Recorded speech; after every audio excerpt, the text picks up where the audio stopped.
Parfait. Alors, on va commencer le webinaire. Bonjour tout le monde. Bienvenue à ce webinaire. Alors, avant de commencer, j'aimerais donner la parole à Caroline, qui est notre nouvelle gestionnaire, qui va vous dire quelques mots. Bonjour à toutes et à tous. Effectivement, mon nom est Caroline Delisle. Je suis la nouvelle chef d'unité scientifique pour l'unité des milieux de vie inclusifs, sains et sécuritaires à l'Institut national de santé publique. Il me fait plaisir d'introduire nos deux panélistes que vous allez entendre aujourd'hui, donc Amélie Bergeron et Gabrielle Durette, pour ce webinaire. Alors, je vous souhaite un bon webinaire. Merci beaucoup. Alors, je m'appelle Mathieu Joël Gervais. Je vais vous dire juste quelques mots là, au départ sur le fonctionnement du webinaire. Alors, actuellement, pour les participantes, vos micros, vos caméras sont fermés par défaut. Alors, si vous voulez attendre la fin de la présentation de nos deux panélistes pour poser vos questions, vous pouvez soit les poser directement dans le chat ou durant la période de questions qui suivra la présentation, simplement lever votre main. Et Abigail va vous donner le droit de parole, donc en vous nommant. La présentation va être d'une durée d'environ 25 minutes, suivie d'une période de questions d'environ 35 minutes. Alors, pour nos deux panélistes, voici en détail leur pedigree. Gabrielle Durette détient une maîtrise en nutrition à l'Université de Montréal depuis 2019, nutritionniste et conseillère scientifique à l'INSPQ depuis 2016. Elle s'intéresse à la saine alimentation et à ses impacts sur la santé, ainsi qu'aux mesures populationnelles reconnues pour améliorer la qualité de l'alimentation des Québécois et Québécoises. Ses travaux à l'INSPQ touchent notamment à des thématiques telles que les boissons sucrées, les aliments transformés, le sodium, les sucres libres, les prix et les cibles de reformulation des aliments. Elle a également développé une expertise dans l'exploitation des bases de données qui concernent les achats alimentaires. Alors, elle sera accompagnée de Amélie Bergeron, qui est nutritionniste et détentrice d'une maîtrise en nutrition, conseillère scientifique à l'INSPQ depuis 2020, s'intéresse à la saine alimentation et ses déterminants environnementaux. Alors, ses principaux travaux portent sur les inégalités sociales en alimentation et sur l'étude de l'implantation de coopératives d'alimentation comme solution à la problématique d'accès aux aliments en milieu rural. Alors, sans plus tarder, à vous la parole. Merci. Bonjour à tous et à toutes, oui. Merci Mathieu Joël et merci Caroline pour l'introduction. Donc, ça nous fait bien plaisir à Gabrielle et moi-même de vous présenter un résumé de notre synthèse de connaissances qui a été publiée au mois de décembre dernier, qui porte sur l'alimentation d'adultes québécois et canadiens en contexte de pandémie de COVID-19. Donc, on le sait bien, la pandémie et les mesures qui ont été mises en place pour freiner la propagation du virus ont eu des impacts importants sur le quotidien des Québécois. On pense par exemple à des pertes de revenus, des pertes d'emploi. La pandémie a aussi eu un impact sur la santé mentale des Québécois. Donc, pour certains, la pandémie a été associée à des niveaux de stress, des niveaux d'anxiété accrus, aussi à une perte de motivation, à un sentiment d'ennui, un sentiment d'isolement. Donc, c'est vrai pour toute la population et c'est d'autant plus vrai pour les jeunes adultes. Il y a aussi eu des changements dans l'accès aux aliments. Donc, il y a certains commerces alimentaires qui ont été fermés, là, comme les restaurants. Donc, ça a possiblement eu comme impact, là, pour ceux qui auraient eu plus de temps, ça aurait possiblement eu comme impact là, d'avoir augmenté le comportement de cuisiner. Par contre, le confinement, pour d'autres, ça a pu avoir un impact là, du côté d'avoir un accès un peu plus important aux garde-manger. Donc, c'est seulement quelques exemples pour vous illustrer les bouleversements qui ont eu lieu dans le quotidien et les habitudes des Québécois. Puis tout ça, comme je l'ai mentionné, ça peut avoir un impact sur les habitudes de vie, dont l'alimentation. Donc, c'est pour ça qu'on s'est intéressé aux changements qui sont survenus dans l'alimentation des Québécois durant la pandémie. Surtout, en fait, que la qualité de l'alimentation des Québécois avant la pandémie ne satisfaisait pas aux recommandations en matière de saine alimentation. Par exemple, la consommation de sucre libre, la consommation de sodium était excessive. Il y a aussi 8 adultes sur 10 qui ne consommaient pas suffisamment de fruits et légumes. Et la moitié de l'apport énergétique quotidien des Québécois provenait des aliments ultra transformés. D'ailleurs, avant la pandémie, il y avait des inégalités préexistantes en alimentation. La consommation de fruits et légumes, la consommation de boissons sucrées variait en fonction du revenu, du niveau d'éducation et de l'insécurité alimentaire. Durant la pandémie à l'Institut, en fait, depuis le début de la pandémie, il y a un sondage récurrent qui se fait à l'Institut auprès de milliers de Québécois qui porte sur notamment des changements dans différentes habitudes de vie, dont l'alimentation. Donc, c'était vraiment intéressant de pouvoir suivre ces données-là au fil de la pandémie. Par contre, ça représente une seule source de données. Puis, il peut y avoir certains biais là, en lien avec la représentativité de l'échantillon. Puis, d'ailleurs, ça s'intéressait, oui, à l'alimentation, mais pas nécessairement à tous les aspects de l'alimentation. Donc, on a voulu, en complément, essayer de recenser et d'analyser toutes les données québécoises et canadiennes en lien avec l'alimentation.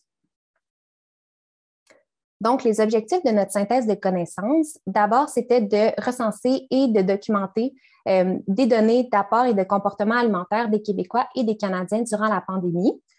On a aussi voulu examiner la présence de différences selon certaines caractéristiques sociodémographiques, sachant qu'il y avait des disparités en alimentation avant la pandémie. Alors, passons à la méthodologie. On a fait une recension de la littérature en 2 volets, donc d'abord dans la littérature scientifique et ensuite dans la littérature grise. Les mots-clés qu'on a utilisés portaient sur les habitudes alimentaires, les saines habitudes de vie, les comportements alimentaires et évidemment la COVID-19. On ciblait des études primaires québécoises et canadiennes parce qu'on voulait recenser des données empiriques dans le but d'en faire la synthèse par la suite. Alors, pour une petite description des publications recensées, on en a recensé 42. C'était des études et des sondages en ligne qui ont été produites par 18 groupes de recherche. Donc, il y a certains groupes de recherche qui ont fait plusieurs itérations de leur sondage. Donc, c'est ce qui explique pourquoi le nombre de publications n'est pas égal au nombre de groupes de recherche. On voit ici qu'il y a plusieurs thématiques qui ont été étudiées. On en a recensé 4 en lien avec les apports alimentaires. Il y en avait 5 en lien avec les comportements. Donc, du côté des apports alimentaires, d'abord, il y avait des changements dans la qualité de l'alimentation qui ont été étudiés, des changements dans la quantité d'aliments consommés, dans la consommation de fruits et légumes et la consommation de malbouffe. Puis, du côté des comportements, c'était des changements dans les comportements suivants qui ont été étudiés. Donc, dans le comportement de planifier les repas et cuisiner, de sauter l'un des repas principaux, de prendre un temps d'arrêt pour manger, de commander des mets de restauration et de grignoter et collationner. Par contre, pour la moitié des thématiques, il n'y avait pas suffisamment de données qui ont été publiées pour qu'on puisse tirer des constats intéressants. Donc, dans la présentation d'aujourd'hui, on va vous présenter seulement les résultats pour lesquels on avait suffisamment de données. Avant de passer à la section des résultats, on doit vous mentionner quelques particularités des données recensées et quelques limites pour bien contextualiser les résultats, puis pour bien les analyser et les interpréter en fonction de ces particularités-là et de leurs limites. Donc, la majorité des données ont été colligées dans les 6 premiers mois de la pandémie. Il faut savoir qu'on a fait notre recherche documentaire 1 an après le début de la pandémie, donc en mars et en avril 2021. On se souvient, la pandémie a commencé en mars 2020. Donc, évidemment, on ne pouvait pas capter des données qui ont été publiées là, plus tard qu'1 an après le début de la pandémie. Mais malgré qu'on couvrait la première année, la majorité des données qu'on a collectées avaient été colligées dans les 6 premiers mois. C'est principalement des sondages en ligne effectués auprès d'échantillons qui ne sont pas représentatifs de la population québécoise et canadienne. On voit ensuite que les tailles d'échantillons variaient énormément, là, de 125 participants à 10 004 participants.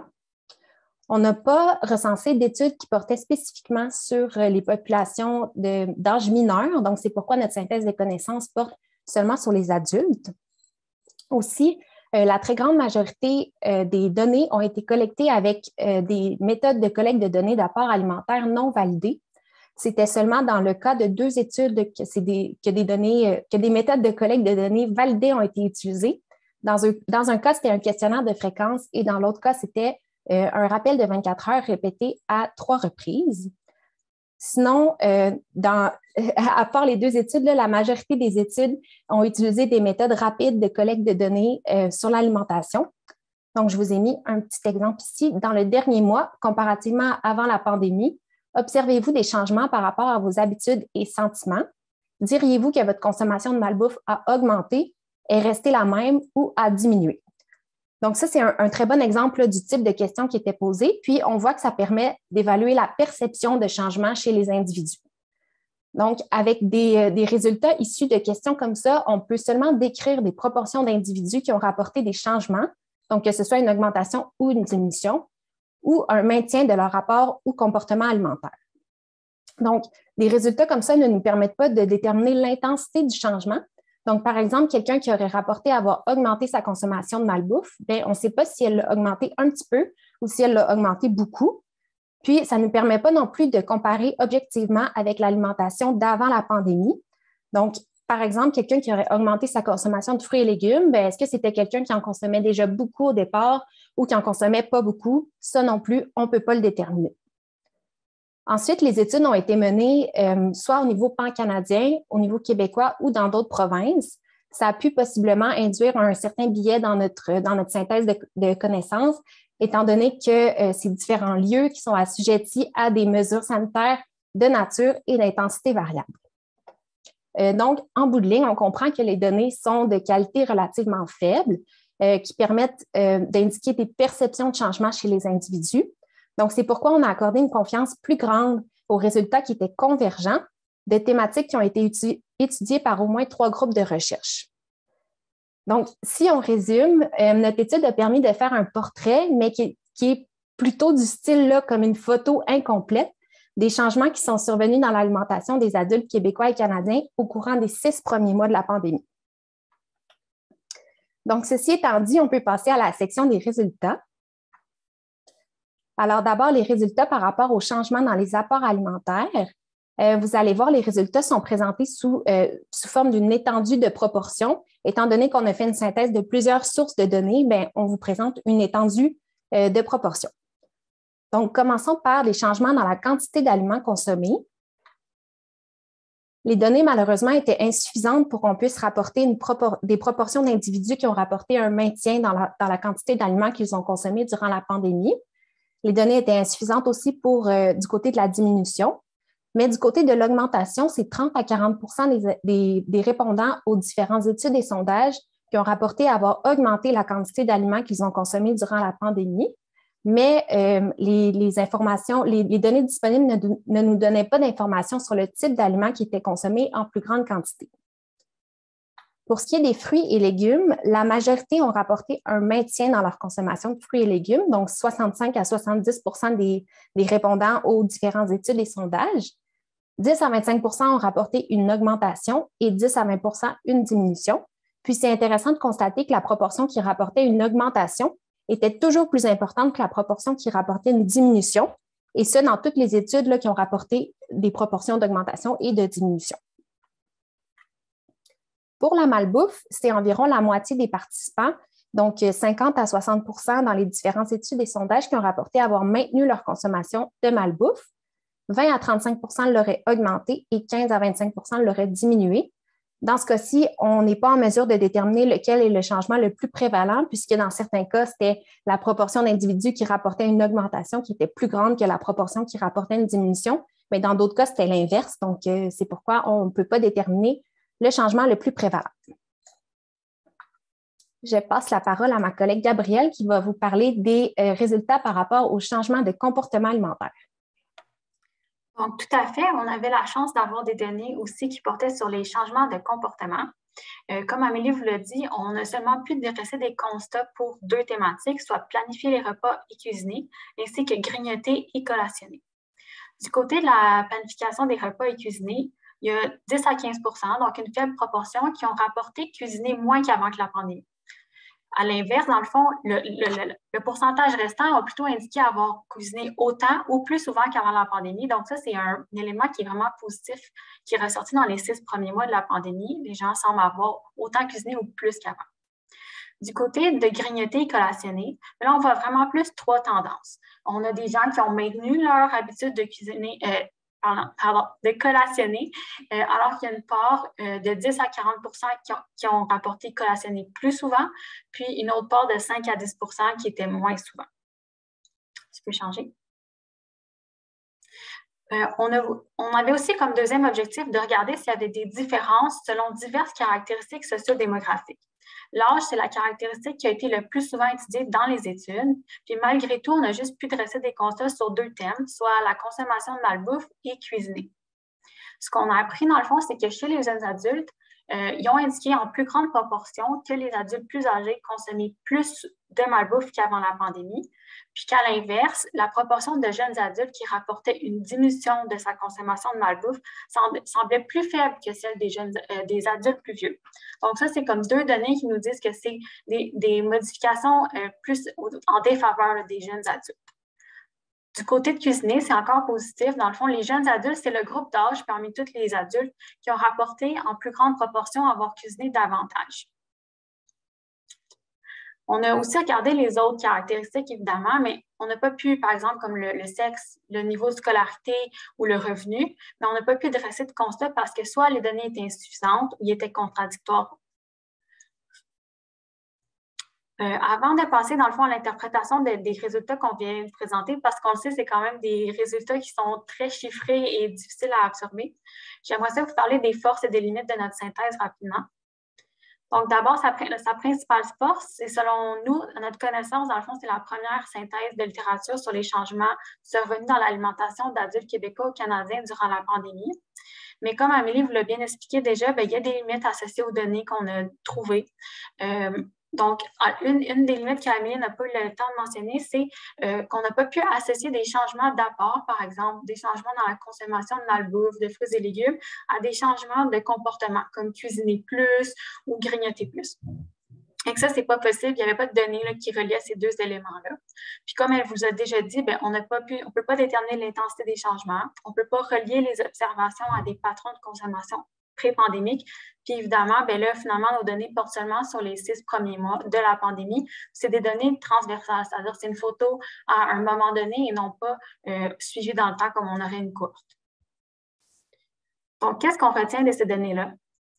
On remarque dans le fond que dans les 6 premiers mois de la pandémie, une majorité des répondants ont maintenu leurs apports et leurs comportements, mais on voit que selon des thématiques, il y a quand même deux tendances qui se dessinent.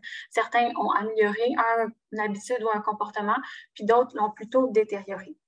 De voir dans le fond des changements favorables et défavorables à la santé, comme ça a été le cas dans les données québécoises et canadiennes, ça a été vu ailleurs dans d'autres études à l'international.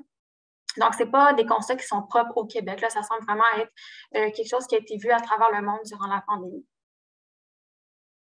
Ensuite, dans le fond, on avait une volonté de regarder les inégalités en alimentation parce que, comme on vous l'a dit, il y en avait avant, je m'excuse, il y a une petite faute, là, il y avait une présence d'inégalités en alimentation avant la pandémie. On sait que durant la pandémie, comme je l'ai dit, on n'a pas été capable de déterminer ce qu'il en était parce qu'il n'y avait pas assez de données pour le faire.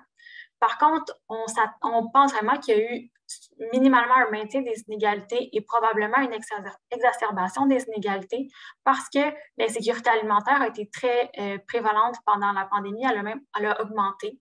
Pour une petite mise en contexte, là, avant la pandémie, elle se chiffrait à 11 % environ, même si c'est des méthodes de collecte de données différentes. Là, on évalue ça plus autour de 11 %. Puis, dans les données du sondage de la COVID, sur la COVID de l'INSPQ dont Amélie vous a parlé, en mars, dans le fond, 2020, au tout début de la pandémie, l'insécurité alimentaire s'est chiffrée à 26 %. Heureusement, ça a diminué pendant la pandémie, c'est resté quand même assez plus élevé qu'avant. Puis maintenant, malheureusement, on voit une hausse des taux d'insécurité.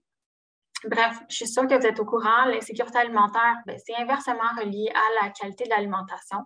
Donc, ça ne peut qu'avoir eu des effets néfastes, là, dans le fond, sur les inégalités pour les gens, notamment qui ont en situation de perte de revenus durant la pandémie ou qui ont un faible revenu. Tu peux changer, Amélie? Du côté des jeunes adultes, on a vraiment vu qu'ils se distinguaient des autres adultes. C'est des données qui sont partielles. Là. On n'a pas un portrait très clair de la situation, mais somme toute, ils semblent avoir plus changé leurs habitudes, alors que les adultes plus vieux ont été plus nombreux à avoir des habitudes stables, qui ont démontré moins de changements. Donc, il y a diverses hypothèses qui pourraient expliquer que les jeunes adultes ont vécu plus de changements. D'abord, on le sait bien, l'arrivée à l'âge adulte, c'est déjà une période de bouleversement, même quand il n'y a pas la pandémie. C'est par exemple le moment où on arrive en appartement, on arrive en couple, en colocation, à l'université, au cégep, à une nouvelle carrière. Donc, tout ça, c'est des bouleversements du quotidien qui peuvent aussi entraîner des changements positifs ou négatifs dans l'alimentation ou dans les comportements. Associé à ça, durant la pandémie, les jeunes adultes ont été pas mal impactés pendant la pandémie quand on pense à perte de revenus pour des emplois temporaires et précaires, un isolement des pairs, alors que c'est un moment charnière où c'est important d'être en contact avec ses pairs, mais aussi l'enseignement à distance. Donc là, on voit un peu le portrait, c'est peut-être une pression plus importante de l'environnement sur les jeunes adultes qui fait en sorte qu'on a vu des changements plus importants, il y a plus de gens qui ont rapporté avoir fait des changements. Aussi, c'est les jeunes adultes, comme Amélie l'a dit, qui ont eu une santé mentale qui ont rapporté avoir une santé mentale plus détériorée que les personnes les adultes plus âgés. Et puis, on le sait, le stress, la santé mentale ont un effet sur l'alimentation. Somme toute, on a vu des changements qui étaient favorables chez les jeunes adultes. Par exemple, cuisiner plus ou la diminution de la consommation de la malbouffe. Donc, ça ne veut pas nécessairement dire que les effets négatifs de la pandémie se sont répercutés de la même façon chez toutes les personnes. Ça se peut qu'il y en a on sait qu'il y a des jeunes adultes qui ont retiré des éléments positifs de la pandémie, comme une introspection, plus de temps à la maison, donc plus de temps disponible pour cuisiner. Donc, c'est peut-être aussi ce qui explique là, ce genre de deux patrons qu'on voit qu'il y en a qui ont fait des changements défavorables, alors que d'autres, c'est plutôt des changements favorables. Tu peux changer, Amélie. Donc, pour conclure, on voulait vous dire qu'évidemment, on a besoin de nouvelles données pour clarifier le portrait qu'on vous a fait. D'abord, on le sait, l'alimentation, c'est complexe, ça touche plein de thématiques différentes. Puis là, on a juste fait un survol de quelques thématiques. Donc, on aimerait savoir des données sur les autres thématiques. On n'a pas du tout pu savoir ce qui s'est passé dans l'alimentation des enfants et des adolescents. Donc, ça aussi, c'est à connaître. On aimerait savoir ce qui s'est passé au niveau des inégalités en alimentation et aussi ce qui s'est passé dans les autres phases de la pandémie jusqu'à aujourd'hui. Le type de données qu'on a pu répertorier nous démontre les limites, dans le fond, de ces données-là. On le sait, pendant la pandémie, l'alimentation était un thème qui était intéressant à étudier, puis que, dans le fond, les chercheurs ont voulu trouver des moyens rapides pour documenter cet élément-là. Par contre, ces données-là ont des limites. Alors, ça démontre l'importance d'avoir des méthodes validées avec des échantillons représentatifs, comme par exemple l'utilisation de rappels de 24 heures, de journaux alimentaires, etc., comme le font les enquêtes populationnelles. Puis ça démontre l'importance qu'elles soient plus fréquentes. On a, comme vous, j'imagine, à la fin de ce webinaire, on a beaucoup de questions en suspens. On aimerait savoir qu'est-ce qui s'est passé dans les mois qui ont suivi les 6 premiers mois. On aimerait savoir aussi, est-ce que les gens qui ont adopté des comportements qui sont plutôt défavorables à leur santé, est-ce qu'ils se sont rétablis? Est-ce qu'ils ont retrouvé des meilleures habitudes ou est-ce qu'ils ont gardé ces comportements-là qui sont défavorables pour eux? Puis, du côté positif, ceux qui ont acquis des nouvelles compétences culinaires, par exemple, qui ont passé plus de temps à cuisiner, est-ce qu'ils ont maintenu ces habitudes-là qui sont favorables à leur santé? Ça aussi, on aimerait le savoir. Et finalement, pour la poursuite de l'action, dans le fond, à notre avis, c'est d'autant plus important, tout aussi d'actualité, de continuer les actions visant le maintien et l'acquisition d'une saine alimentation et de l'amélioration de la qualité des environnements alimentaires qui nous entourent. Les données de notre synthèse de connaissances nous permettent de dire qu'il faudrait rejoindre particulièrement les personnes qui sont touchées par les inégalités en alimentation parce qu'elles étaient présentes avant la pandémie, puis qu'on pense, même si on n'a pas les données pour le dire, qu'elles sont toujours présentes et peut-être même augmentées. Et aussi les jeunes adultes qu'on a pu identifier. Il y a certains sous-groupes, comme des personnes en situation de défavorisation ou de faible revenu, qui pourraient avoir besoin d'un soutien supplémentaire, soit pour réadopter de meilleures habitudes en lien avec l'alimentation ou pour conserver des bonnes habitudes qu'elle aurait acquises. Puis finalement, si jamais on est capable de démontrer qu'il y a une exacerbation des inégalités pendant la pandémie en alimentation, bien là, il va falloir mettre encore plus d'argent, d'action pour s'attaquer à ce problème-là. Merci à tous. Ça nous a fait plaisir de vous présenter notre travail. Puis, on vous écoute pour les questions. Alors, merci beaucoup, Gabrielle et Amélie. Alors, si vous avez des questions, je vous invite à les poser soit directement dans le chat, sinon, levez la main et Abigail va vous donner le droit de parole.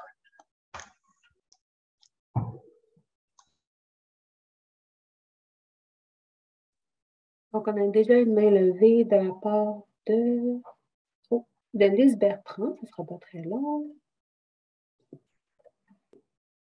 Lise, on vous écoute. Oui, bonjour. C'est une présentation qui répond à plusieurs de nos questionnements. La chose qui m'intéressait le plus, c'est est-ce qu'il y a certaines études qui se poursuivent sur les mêmes thèmes ou sur des thèmes différents en ce moment? Là, on a vu sur les 6 premiers mois. Est-ce qu'il y a des chercheurs qui s'intéressent à ça là, en ce moment pour que vous puissiez continuer de comparer certaines données? Mais certainement, les noms des études qui sont en cours m'échappent, mais oui, il y en avait qui étaient encore en cours. Oui, je vois que Benoît Lamarche nous écrit que Nutri-Québec est toujours en cours, puis effectivement, on a utilisé les données de Nutri-Québec. Mais pour l'instant, ce n'est pas prévu qu'il y ait une mise à jour des données qui soit faite, bien que la thématique soit tout autant d'actualité et intéressante à poursuivre. Donc oui, certainement, on aura des nouvelles données parce qu'il faut savoir que justement, on a eu des données des 6 premiers mois, mais c'est normal parce que ça prend, vous le savez, là, pour les chercheurs qui sont avec nous, ça prend un temps à le collecter, ça prend un temps à les analyser, puis ça prend un temps pour les publier. Donc, c'est sûr qu'au moment, au début de la pandémie, c'est sûr qu'on n'allait pas avoir des données très récentes. Puis, plus le temps avance, plus on va avoir du recul, puis ça va nous permettre d'avoir accédé à un plus grand nombre de données. Je vois qu'il y a une recherche en cours à l'Université de McGill, effectivement. Merci là, à ceux qui veulent nommer si jamais vous vous occupez d'études qui sont en cours, vous pouvez l'écrire dans le chat. Merci.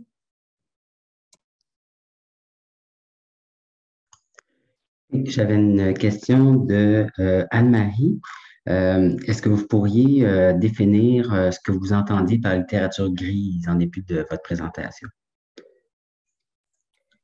Oui, en fait, la littérature grise se distingue de la littérature scientifique. Donc, la littérature scientifique, c'est vraiment toutes les études qui seraient publiées. Puis du côté de la littérature grise, là, c'est plus sur des sites gouvernementaux, des sites d'associations, quoi d'autre, dans des journaux moins scientifiques, disons. Là, fait que c'est plus du côté de la littérature grise. J'avais une autre question de Salma. Désolé, j'avais une question de Marie-Ouellette. Quand on dit 8 personnes sur 10 qui ne consomment pas suffisamment de fruits et légumes, comment est-ce que vous quantifiez ce nombre-là?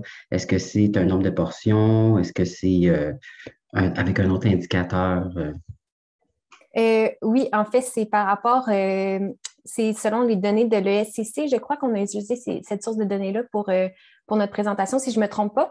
Puis c'est les données de l'enquête canadienne de 2015. Puis on a utilisé là, les recommandations en vigueur à ce moment-là. Donc, c'était le guide alimentaire de 2007. Donc, oui, quand on dit 8 adultes sur 10 ne rencontraient pas la recommandation, c'est qu'ils rentraient pas, les adultes ne rencontraient pas la recommandation pour leur groupe d'âge en termes de portions de fruits et légumes.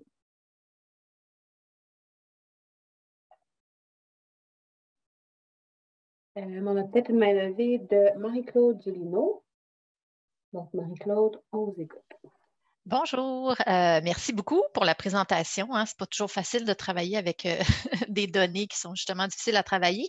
Parmi les sources de données, c'est mentionné une petite place là, dans le rapport qu'il y en a qui sont de sources des recrutants, via des panels web. C'est quoi à peu près le pourcentage des études que vous aviez dont les participants avaient été recrutés et répondaient aux questions par le web?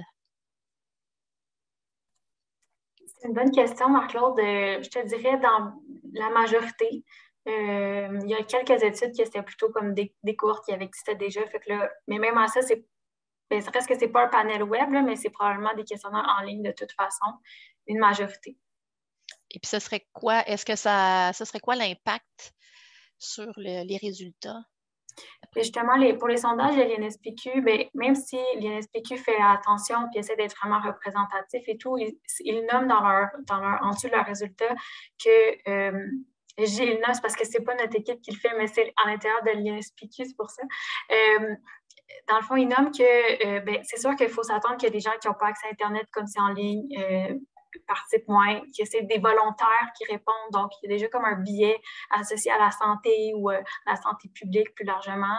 Dans le fond, il faut que tu sois quelqu'un qui parle le français ou l'anglais. Donc, les immigrants nouvellement arrivés qui ne parleraient pas le français ou l'anglais sont d'emblée comme exclus de ce genre d'études-là. Donc, c'est un peu ce genre d'éléments-là. C'est plutôt la représentativité qui est moins bonne, même s'il y en a plusieurs qui font attention. Je ne sais pas si ça répond entièrement à ta question, Marc-Claude. Oui, c'est parfait. Merci.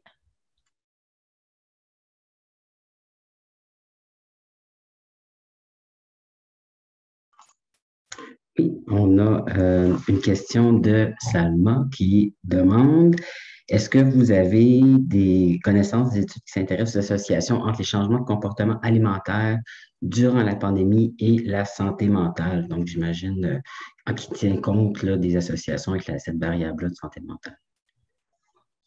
Ou vous connaissez des équipes de recherche qui travaillent sur cette question-là? J'en ai pas qui me viennent en tête, Amélie. On a trouvé des études, dans le fond, il y a des liens qui sont faits avant la pandémie, là, évidemment, entre la santé mentale de façon large puis l'alimentation. Je sais que les données de l'INSPQ, maintenant, on a été capable de changer un peu le contenu des questions puis d'aligner des données de santé mentale perçues en même temps que des collectes là, sur la consommation, par exemple, de malbouffe, de fruits et légumes. Puis ça, on le voit vraiment, là, on voit vraiment ben, c'est pas un lien, là, c'est que les personnes qui rapportent des détériorations, des changements défavorables à leur santé, ont aussi une santé mentale perçue vraiment amoindrie. Donc, c'est pas un lien, on ne peut pas qualifier ça d'association, mais c'est plutôt deux éléments qui arrivent en même temps, qu'on peut observer en même temps. J'ai une autre question de Sarah. Alors, qui mentionne que je comprends que les outils de mesure variaient entre les études compliquant les comparaisons. Est-ce que les définitions de comportement et de malbouffe variaient également? Et jusqu'à quel point qu'est-ce que ça a comme implication, j'imagine?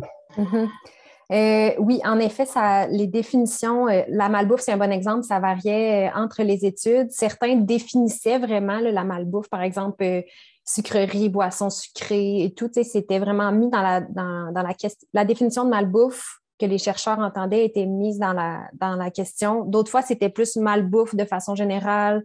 Fait que nous, on a dû un peu tout rapatrier ça puis faire des liens ensemble, là, mais ça se peut là, que le participant, la personne qui a répondu à la question qui était plus ou moins claire, pour lui, malbouffe, ça veut peut-être dire quelque chose, mais pour l'autre participant, bien, ça veut dire il inclut d'autres aliments là, dans cette définition-là, fait que ça se peut que ça induit un biais, malheureusement. Merci. J'ai une question de Baya. Alors, dans les études que vous avez traitées, est-ce que l'adulte féminin était distingué de l'adulte masculin en matière de comportement alimentaire? Ça faisait partie des variables qui nous intéressaient beaucoup, là, de voir s'il y avait des différences selon le sexe. Donc, si les femmes avaient observé des changements différents dans leur alimentation que les hommes, mais malheureusement, il n'y avait pas de données suffisantes pour qu'on puisse rapporter des constats intéressants. Comme Gabrielle l'a mentionné, c'est seulement l'âge pour lesquels on avait suffisamment de données puis pour lesquels on pouvait rapporter des constats.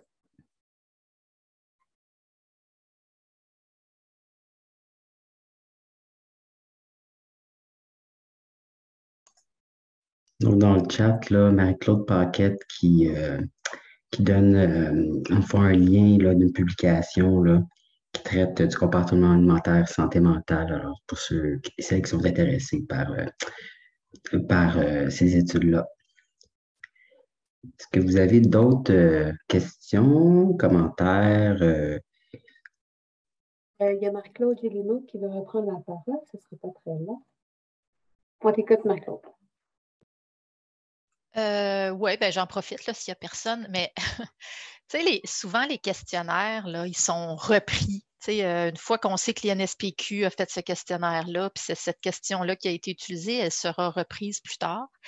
Dans le contexte de la COVID, puis je dis l'INSPQ, mais l'ensemble des organisations qui font ce genre de démarche.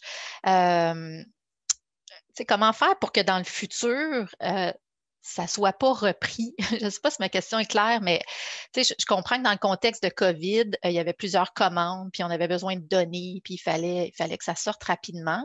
Mais on a vu comme qu'il y a certains enjeux au niveau de la collecte de données, là, des imprécisions par rapport à c'est quoi de la malbouffe, par rapport à tout ça.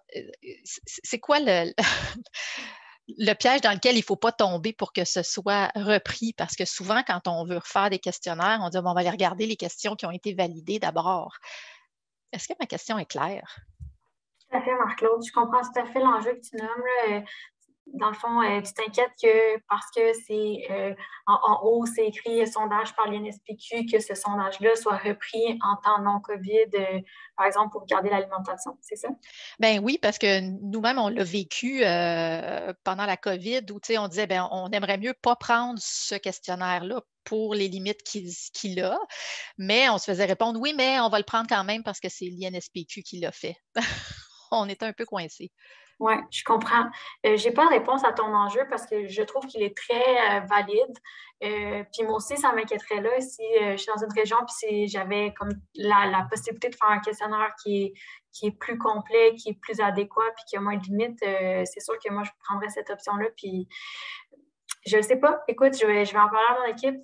Je ne sais pas qu'est-ce que nous, on pourrait faire pour s'assurer que dans le fond, que son utilisation soit limitée en temps COVID parce qu'il est pertinent maintenant, parce qu'il nous informe au fur et à mesure, mais qu'en dehors de ça, je comprends là, on a totalement besoin de questionnaires validés, longs, avec plus de précision, tout à fait. Mais ceci dit, ce n'est pas un reproche, là, je comprends tout à fait le contexte dans lequel ça a été fait. Ce n'était pas dans une perspective de reproche du tout, du tout. Tout à fait. Merci, Marc-Claude.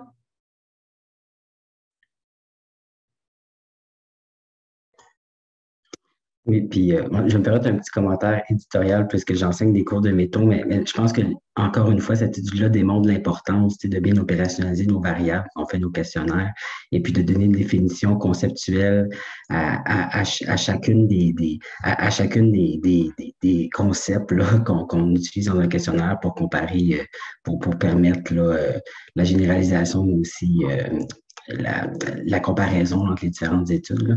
Mais ça, on le sait, on le sait tous là, en théorie, mais c'est vrai qu'en pratique, des fois, c'est l'enjeu du temps là, qui ne permet pas de faire, dans le fond, ce travail-là aussi exhaustif qu'on voudrait. J'ai une question de El Hadji. Alors, est-ce qu'il y avait des disparités au niveau régional et du point de vue des groupes ethnoculturels? Répondre, dans le fond, au niveau régional, bien, comme on l'a dit, là, que ce soit pour les groupes ethnoculturels ou les régions au Québec, bien, il n'y avait juste pas de données. Bien, dans le fond, je dis ça parce que nous, dans notre synthèse de connaissances, on a vraiment eu la volonté de porter notre attention quand il y avait plusieurs groupes de recherche qui avaient étudié une même thématique puis un même angle. Donc, il y avait juste pour les données régionales, il y avait juste, dans ma mémoire, si ma mémoire est bonne, l'INSPQ qui avait des données, puis ça n'a pas été traité ailleurs. Donc, je vous dirais, dans le fond, si vous voulez avoir une idée, vous pourriez aller voir les données du sondage l'INSPQ qui porte sur certains thèmes en alimentation. Tout en bas de la page, il y a un petit, c'est très subtil, mais il y a un petit, je pense à un document PDF qu'on peut télécharger. Puis des fois, on a quelques régions, dans le fond, mais il faut dire que c'est pas toutes les régions pour lesquelles il y a des données qui sont disponibles parce qu'il fallait un certain nombre de tailles d'échantillons pour chacun de personnes habitant dans chacune des régions pour que l'équipe de statisticiens sorte des données. Donc, ça pourrait répondre à certaines de vos questions. Puis, au niveau des groupes ethnoculturels, à part dans le sondage l'INSPQ, il traitait d'immigration, donc immigrants versus non-immigrants, si je me souviens bien, mais c'est pas mal la seule place que ces données-là étaient les caractéristiques étaient utilisées. Ouais, malheureusement. Si je peux compléter, j'ai cherché en même temps que tu répondais, Gabrielle, pour la région de résidence, il y avait 3 groupes de recherche qui s'étaient intéressés à cette caractéristique-là, mais on n'a pas pu rapporter des constats parce que des fois, certains groupes étudiaient telle thématique et d'autres telle autre thématique. Donc, en bout de ligne, il n'y avait pas nécessairement 3 groupes pour chacune des thématiques, mais il y avait le groupe de Nutri-Québec, le groupe de Cloutier et de l'INSPQ. Donc, il y en avait 3. Puis, il y avait le statut d'immigration qui est couvert par l'INSPQ et un autre sondage canadien.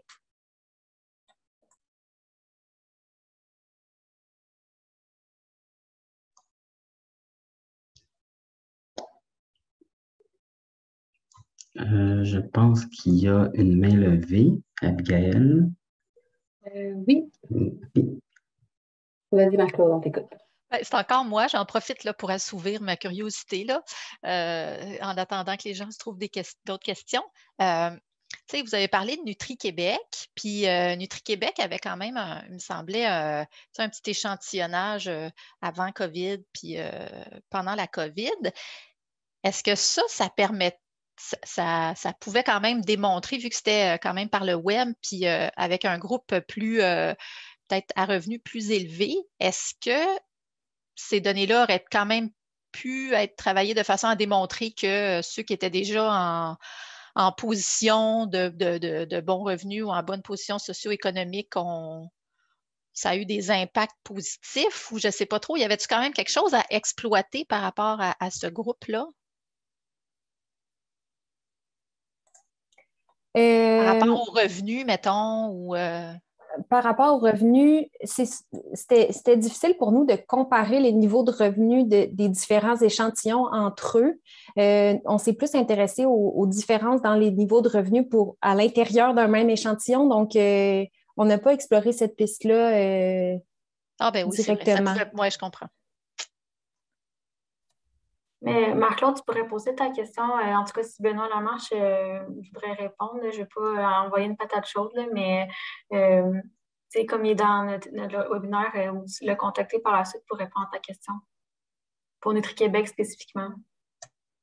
Oui, parce que c'est ça. Je sais que c'était plus difficile de rejoindre les populations défavorisées, mais je me demandais s'il y avait quand même quelque chose à sortir par rapport à cette cohorte-là spécifique.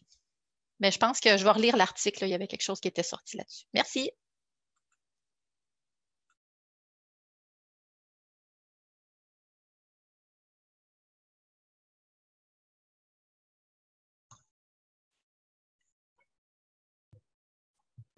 Bien.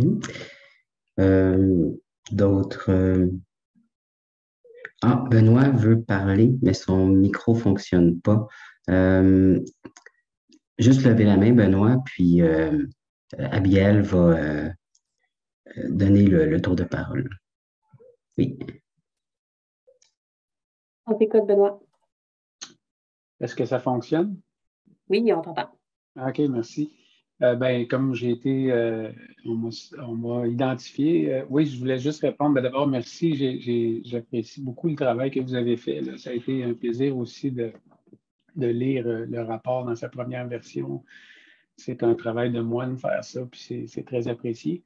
Pour ce qui est de la question de Marie-Claude, dans l'échantillon Nutri-Québec, on a regardé l'évolution des études alimentaires en début de pandémie selon différentes caractéristiques. J'ai mis le lien de l'article dans le chat en passant si vous voulez voir les données.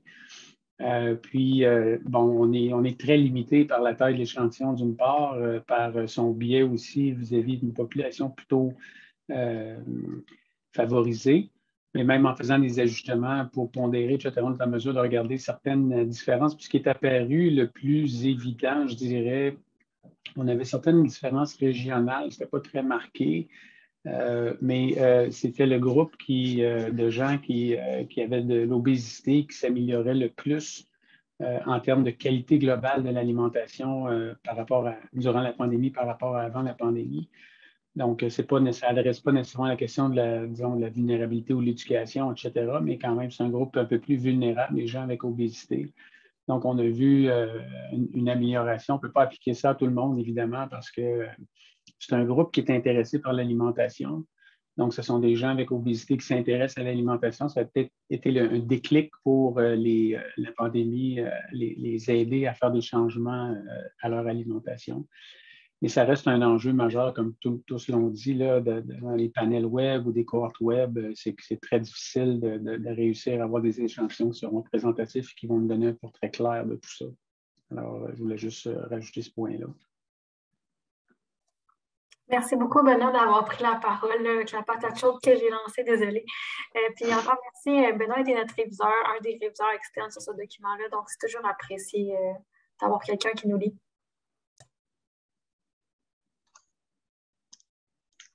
S'il n'y a pas d'autres questions, moi, je profiterais pour vous poser une question un peu naïvement, là.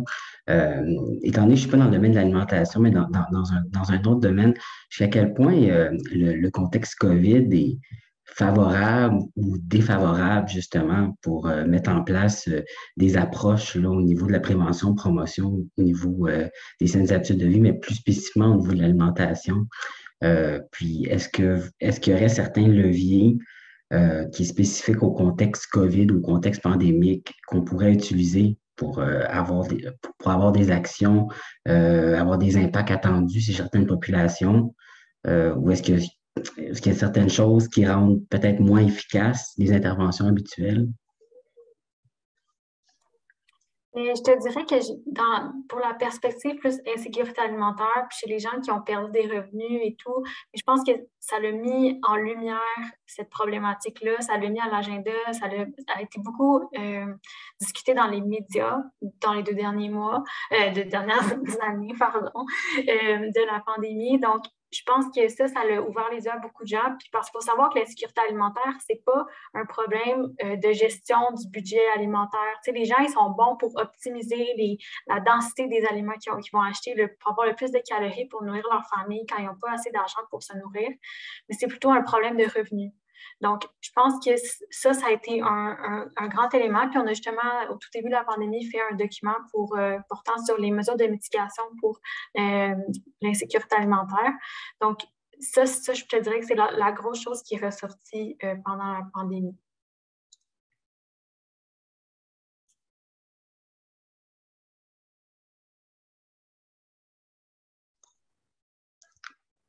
Merci. Alors, il reste quelques minutes si vous avez d'autres questions, commentaires en lien avec la présentation d'aujourd'hui. N'hésitez pas à lever la main ou à intervenir sur le chat.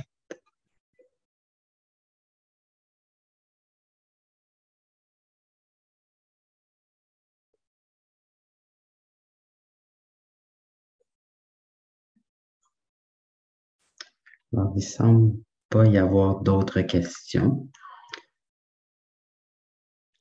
Alors, des remerciements. Alors, je vous remercie, Gabrielle et Amélie, pour votre présentation très intéressante. Sachez que le webinaire est enregistré. Il va être mis, normalement, là, il est mis sur le lien de la page de la présentation là, de la publication de l'UNSPQ au courant de la semaine prochaine ou des prochaines semaines, là, dépendamment des approbations, là. Alors, n'hésitez pas, si vous avez des questions, là, à nous contacter, à contacter les auteurs ou moi-même, ou Abiel, là, des communications. Tout à fait, n'hésitez pas à nous écrire. C'est toujours agréable d'avoir des discussions entourant l'alimentation au Québec. Merci à tous pour votre présence. Merci. Bon après-midi.